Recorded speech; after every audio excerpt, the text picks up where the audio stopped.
Assalamualaikum warahmatullahi wabarakatuh.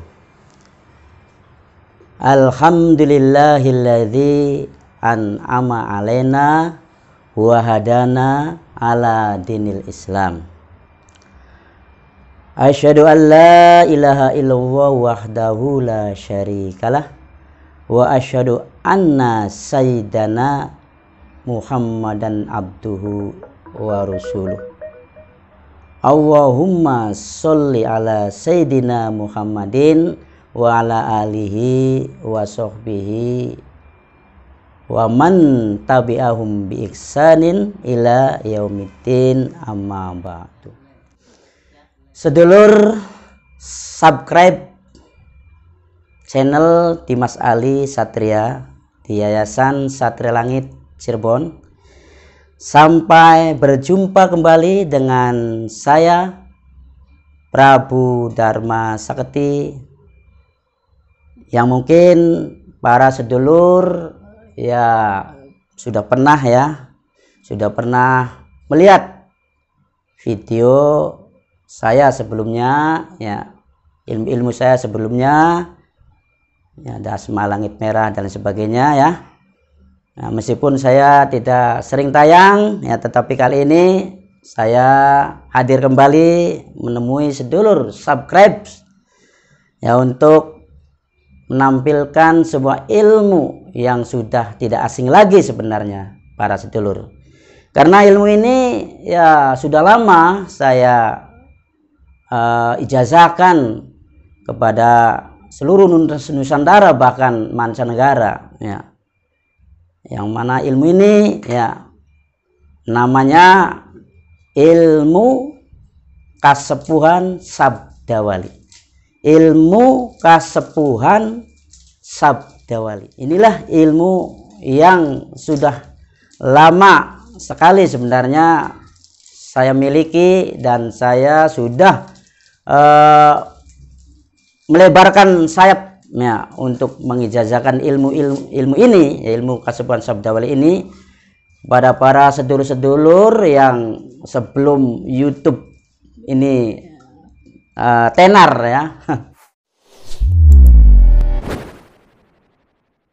Para sedulur subscribe Saya akan menampilkan, akan membedah ilmu kasepuhan sabdawali. Apa sesungguhnya ilmu kasepuhan sabdawali itu, bagaimana manfaatnya, apakah susah atau tidak ritualnya sebab banyak ilmu-ilmu yang mumet lah urus puasa panjang, puasa muti minimal puasa biasa 21 hari 41 hari. Aduh, kalau dulu kalau sekarang blenger mumet. Aduh, zaman kerja sekarang puasa Nah, sebenarnya kalau keyakinan kita kepada Allah Subhanahu wa Ta'ala itu mudah saja. Satu, tangkap ilmu, yakin kepada Gusti Allah apapun ilmunya, maka kita akan menguasai ilmu itu dengan sempurna. Tetapi tentu tidak begitu mengalir begitu saja ilmu itu langsung istilahnya makan langsung pedas Kalau ilmu hikmah, kalau ilmu gaib tidak begitu Mungkin kalau kanuragan bisa instan. Kanuragan itu seperti kebal bacok kebal bacok. Coba saja kalau misalnya sudah diisi, sudah diselaraskan nanti dites siap goloknya, pedangnya samurai langsung bacok dek itu bisa bisa langsung kebal. Nah, tetapi ingat, kebal juga itu ada tingkatannya sedulur subscribe. Jangan langsung kebal, saya masih tatu luka. Nah, makanya saya pribadi ketika saya masih belajar di Padepokan guru saya berkali-kali saya dibacok ini sudah perut saya lagi nggak enak waktunya langsung guru saya pakai yang itu Fred, pedangnya goloknya gede. Wadah, kata saya waktu baru itu. Nah, kemudian ada, sudahlah pas selesai, set langsung buka, hajar, duk, sampai bunyinya duk. Ini ya ada apa garis-garis, garetan, tapi tidak luka. Alhamdulillah, berat izin Allah, ya berat izin Allah dan kuasa Allah nggak luka. Yakin saja, saya nggak luka waktu itu ya. Set. Ya, kemudian ya jangan kaget, kadang-kadang 3 hari itu jarum, kata orang Cirebon jarum. Apa itu ya kalau katanya jarum itu apa ini? Ya sakit lah itunya, sakitnya agak lama gitu kadang-kadang ya tergantung orangnya sih ya. Kemudian saya juga pernah ya di padepokan lain juga sampai dengan pedang pancong gini jacot lain-lain itu. Itulah ya, itu kanuragan ya. Kanuragan itu seperti itu, bisa dites langsung.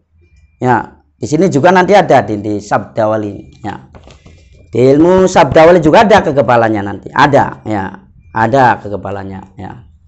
Di antara khasiatnya ada nanti ya. Nanti saya jelaskan ya. Tapi sebelum ke ini ya, saya sedikit ingin memberikan itu dulu awalan lah istilahnya mukodimah supaya para subscriber ini mantep ya.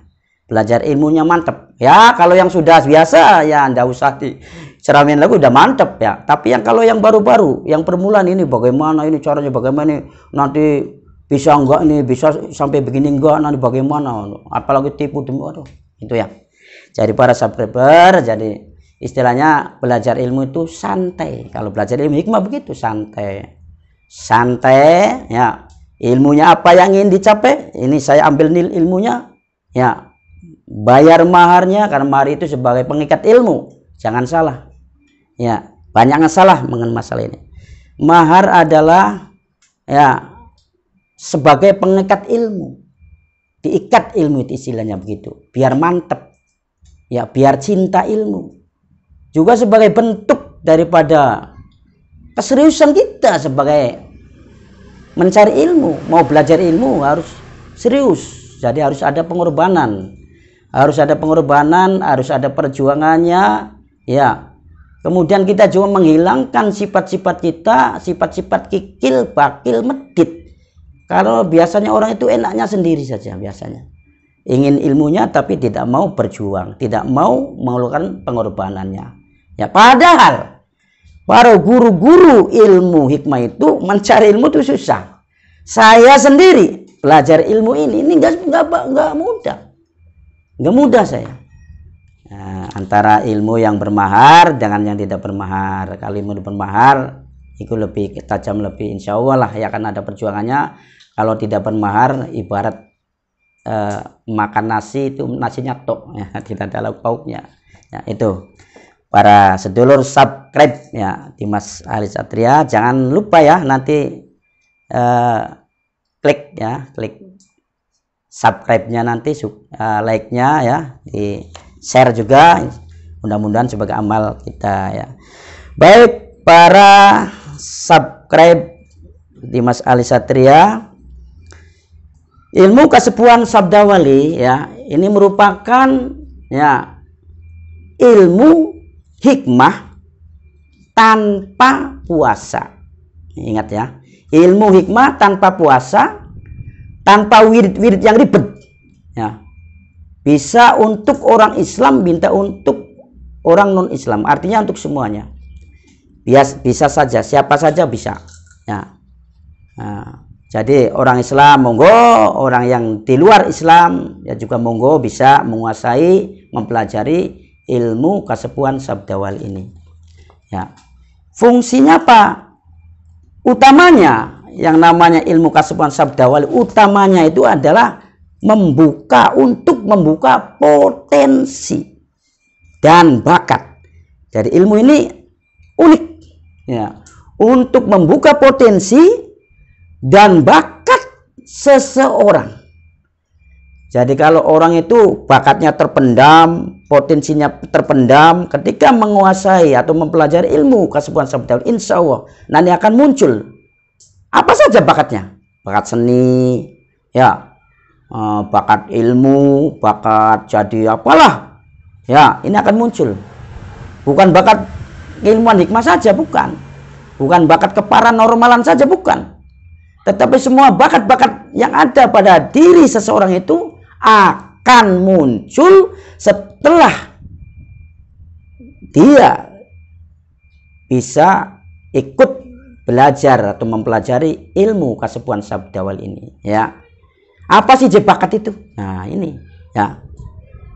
Nah, coba saja lihat, diklik di sana, di apa namanya, di Google gitu ya. Sekarang mudah, ya, cari arti mudah. Klik Google, udah, bakat nanti keluar. Ya, di samping untuk membuka potensi bakat, pada bakat potensi orang juga bisa fungsi lain, ya. Ada 41 fungsi yang nanti bisa dikembangkan sendiri ya oleh para subscriber yang sudah belajar ini, ya. Ya. Pertama, fungsi ilmu kasepuhan sabdawali, ya, saya bacakan saja ya di kitabnya ini, ya.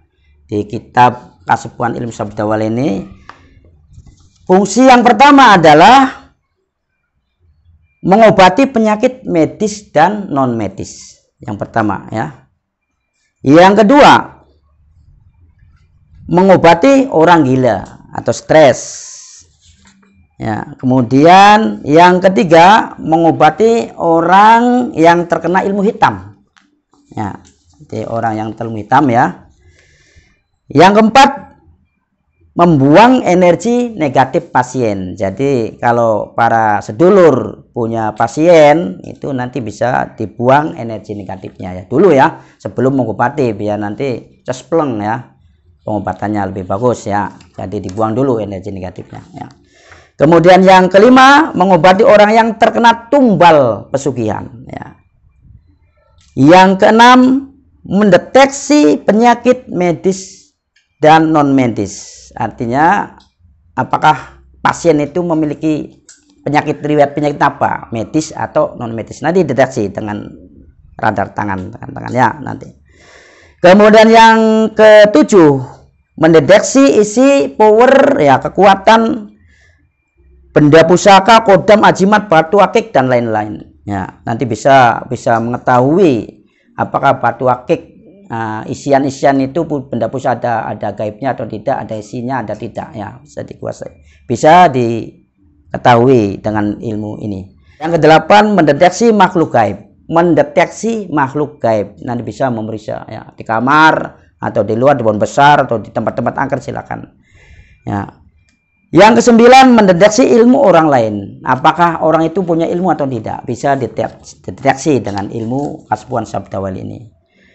Yang ke-10, memindahkan makhluk halus atau makhluk gaib.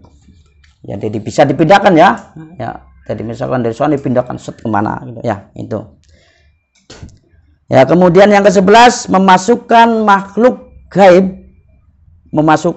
gaib atau halus. Ya, seperti jin dan lain-lain ke dalam botol, bisa dimasukkan, ya. Yang ke-12, menetralisir tempat angker dari gangguan makhluk halus, ya.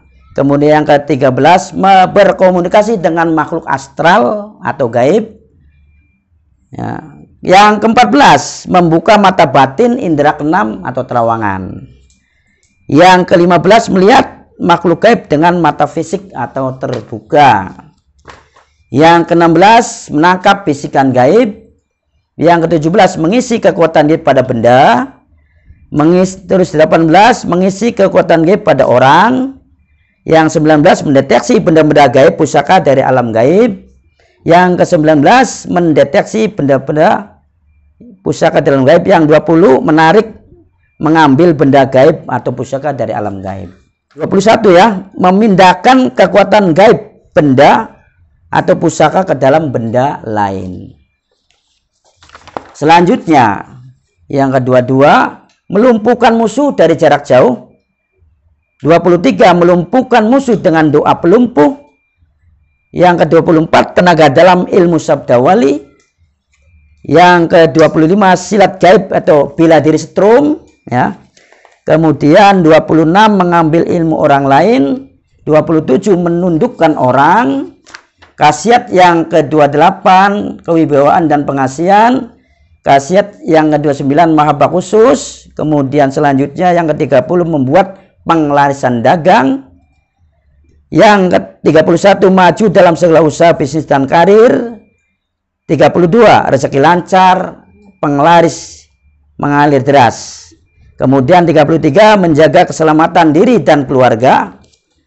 Yang ke-34 dikawal khodam pendamping gaib dan bisa memanggilnya. 35 mempertajam ilmu yang telah dimiliki atau dikuasai. Yang ke-36 menyerap energi metafisis. Yang ke-37 menjadi paranormal, handal dan siap praktek. Yang ke-38 agar selalu terjaga keimanannya. Yang ke-39 mengisi kekebalan dengan aji kluntung wesi. Selanjutnya yang ke khasiat yang keberapa, 40 merukunkan rumah tangga, dan yang terakhir untuk segala hajat. Dan tentu khasiat ini tidak ya sampai ke sini sebenarnya. Silakan para sedulur subscribe bisa mengembangkannya ya, mengembangkannya banyak sekali dikembangkan itu ya. Tinggal niatnya apa, judulnya inginnya apa, niatnya apa, silakan bisa dikembangkan ya. Saya pribadi masih mengembangkan ya, itu bisa untuk mungkin lain-lain lah, bisa silakan kalau memang mampu, dan tentu harus mampu ya, karena kita itu sekarang belum bisa tapi berkembang terus, ilmu itu berkembang.